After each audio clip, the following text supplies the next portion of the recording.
When you change the way you look at things, the things you look at change.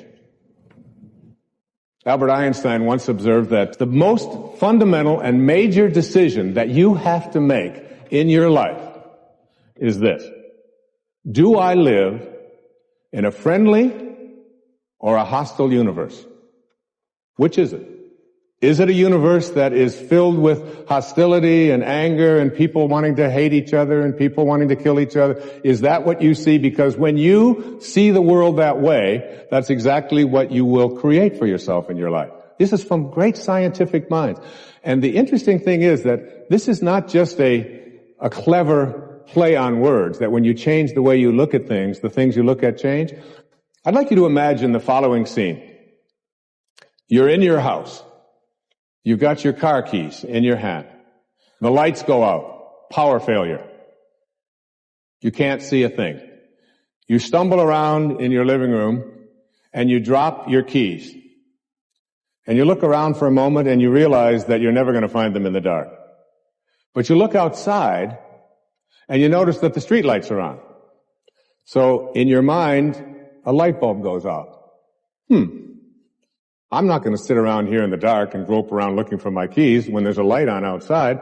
I'm going to go out here under the street light and I'm going to look for my keys. Why are you laughing? This makes a lot of sense. So you're out here and you're groping around and you're looking for your keys and you're looking and your neighbor comes along and says, "What happened, Wayne?" "Well, I dropped my keys." "Oh, I'll help you look for them." And the two of us are now down here looking for our keys. And looking, finally he says to me, "Excuse me, but where did you drop your keys?" "Well, I dropped them in the house." He said, "You mean to tell me that you dropped your keys in the house and you're looking for them out here in the streetlight? Doesn't make any sense." And I said, "Well, it doesn't make any sense to grope around in the dark when there's light out here." Now you laugh and you think how silly that is, but isn't that exactly what we do when we have a problem, a difficulty, a struggle that is located inside and we're looking for the solution outside, someplace outside of ourselves? It would be like going to the doctor and telling him all of your symptoms, and the doctor says, "Oh boy, you've got a lot of symptoms." And he starts writing out prescriptions. You need a prescription for this symptom, you need a prescription for that symptom. And finally, he gets this 4 or 5, and you go to walk out, and you say, "Well, I'd like my prescriptions." He said, No, I'll give this one to your mother-in-law, and I'll give this one to your neighbor, and I'll give this one to your daughter, and I'll give this one to your father. I mean, you're the one with the struggles and with the difficulties. Expecting somebody else to change or something outside of you to get better in order for you to make your life work is something you have to really take a hard look at. It's in here. And this is a very difficult principle for many people to get, but one that I believe very strongly in. I was in a group one time of drug addicts and alcoholics. And the sign on the wall said, "There are no justified resentments in this group." What I said to that group that night was, no matter what anybody says to you here, no matter what kind of anger comes directed towards you, no matter how much hate you may encounter showing up in your life, there are no justified resentments. Meaning that if you carry around resentment inside of you about anything or about anyone, and I'm talking about the person that you lent money to and hasn't paid you back. I'm talking about the person in your life that you feel was abusive in your life.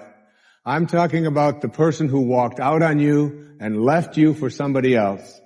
I'm talking about all of the things that you have justified in your heart and in your life that you have the right to be resentful about. And I'm suggesting to you that those resentments will always end up harming you and creating in you a sense of despair.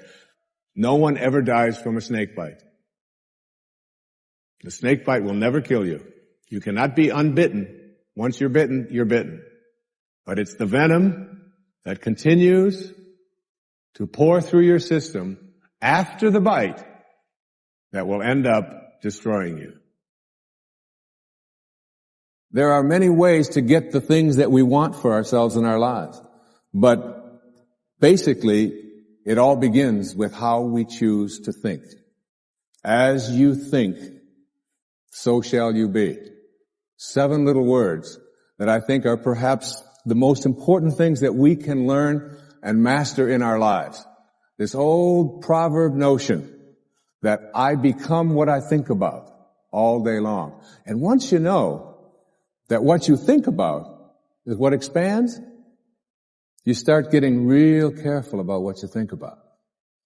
You don't allow your thoughts to be on anything that you don't want or that you wouldn't want to have manifest or show up for you in your life.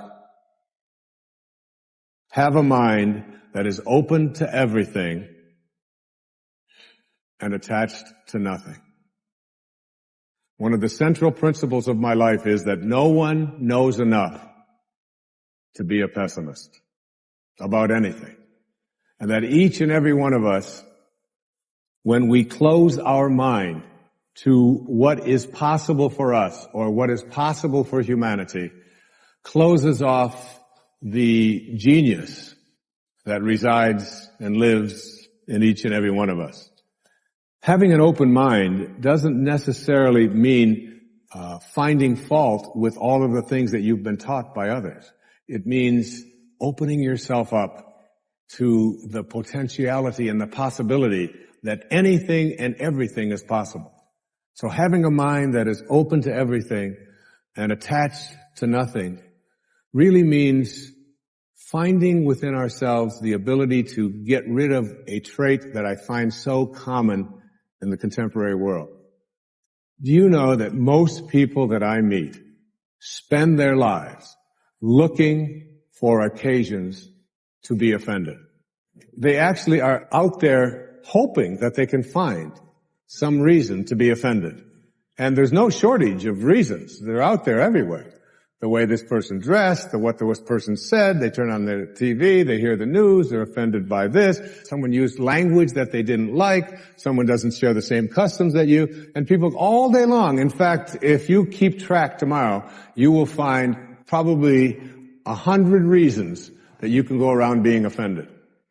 But a mind that is open to everything and attached to nothing is a mind that says, I'm never looking for anything to be offended by. And that whatever anybody else out there has to say, my response to that is, that's an interesting point of view. I've never considered that before. The next principle I call, don't die with your music still in you. And who better to quote than Thoreau when he talked about some of us hear a different drummer, and we must march to the music that we hear. But all of you have some music playing. And all of you have a heroic mission. There's no accidents in this universe.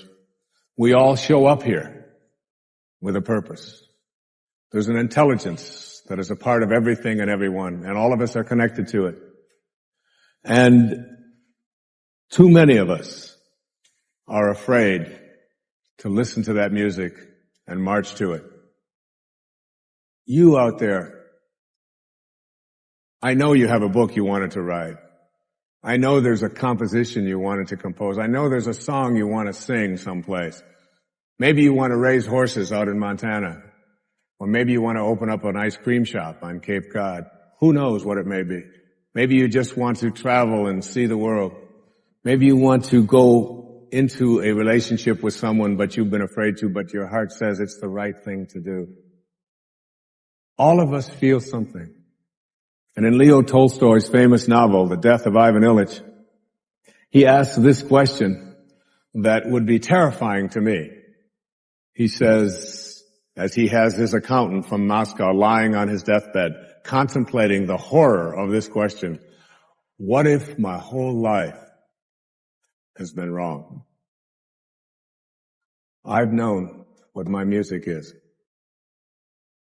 It's playing right now. As I stand here in front of you with these cameras and in this place, and as I sit down and write my books and tell the world what I know are my truths, I feel always completely on purpose and fulfilled. And no time will I ever come to the end of my life and say, what if my whole life has been wrong? Whoever you are, whatever that music is, however distant it may sound, however strange, however weird others may interpret it to be, don't get to the end of your life and know that you're going to leave and not have it played yet. Don't die with your music still in you.